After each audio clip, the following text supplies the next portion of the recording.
Thomas. Ihr dürft da drüben in den Zuschauerraum gehen. Ja, die Rahmen der Rebecca, der schlaue Simon. Die Figuren der Hand. Deswegen. Zu meinen Figuren vorkommen, ist man auch selber mit sich zufrieden. Das kannst du mal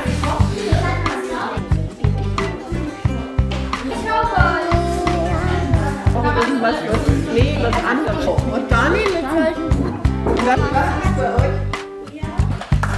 Ui, sehr toll, der Logi. Und wer sitzt hier?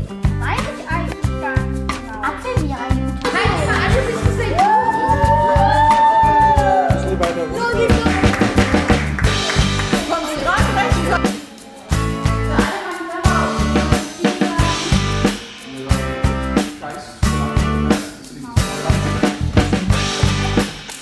Hast du dir selber